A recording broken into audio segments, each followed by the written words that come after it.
চলতি মাসের ৭ তারিখ থেকে নিখোঁজ ছিলেন রেশম বাগান নাথপাড়ার বাসিন্দা চন্দন দেবনাথের স্ত্রী। পরের দিন বলদাগার ব্রিজের নিচ থেকে তার মৃতদেহ উদ্ধার করে পুলিশ।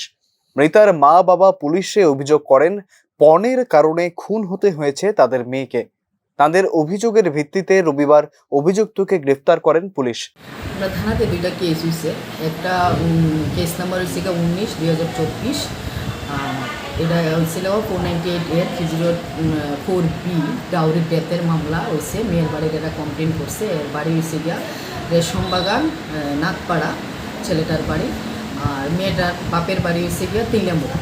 তো মেয়েটা গত এই মাসেরই গত 7 তারিখে মিসিং আসিল এবং 8 তারিখে তার মৃতদেহ বলদাগাল ব্রিজের নিচে পাওয়া গেছে। তো ওইখানে আমরা ইউডি কেস নিছি। ইউডি কেস নেওয়ানোর পরে মেয়ের বাড়িরা আবার কমপ্লেন করছে এবং আমরা একটা কেস নিয়েছি। কালকে তার হাজব্যান্ডকে আমরা অ্যারেস্ট করছি। তার নাম চন্দন দেবনাথ, বাবার নাম কৃষ্ণ দেবনাথ। হরিজন কলোনিতেও প্রায় একই ছবি। গত 6 মাস যাবৎ পাড়ার লোক দেখতে পায়নি পিন্টু বাজপেয়ীর স্ত্রীকে। অভিযোগ, শ্বশুর বাড়িতে বন্ধ ছিলেন তিনি, পাশাপাশি মানসিকভাবেও নির্যাতিত হচ্ছিলেন। চলতি মাসের 16 তারিখ হঠাৎ তার শারীরিক অবস্থার অবনতি হলে তাকে হাসপাতালে নিয়ে যান শ্বশুর বাড়ির লোক। হাসপাতালেই মৃত্যু হয় তার। ঘটনায় খুনের মামলা রুজু করে পুলিশ। রবিবার তাকেও গ্রেফতার করে পুলিশ। আরেকটা কেস হচ্ছে হরিজন কলোনিতে।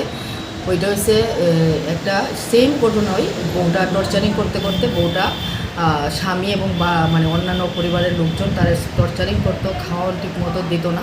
গত 6 মাস ধরে পাড়ার মানুষও দেখছে না ঠিকভাবে এলাকাতে বউটারে। হঠাৎ করে গত 16 তারিখে জানতে পারছে 4টার সময় যে বউটা এভাবে অসুস্থ এবং সেন্সলেস কন্ডিশন, কিছু কথা মানে কইতাছে না বা কোনো নড়াচড়া নাই দিকে তারা হাসপাতালে নিয়ে গেছে। তখন ডাক্তার তারা কইছে সে মারা গেছে। তখন পোস্টমর্টম হয়েছে এবং বাপের বাড়ির লোকজন আইসে আয়া কেস দিছে।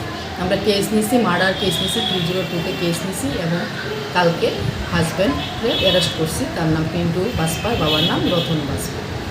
অভিযুক্তদের বিরুদ্ধে ভারতীয় দণ্ডবিধির একাধিক ধারায় মামলা রুজু করেছে পুলিশ। সোমবার তাদের আদালতে পেশ করা হয়। Bureau report, news now.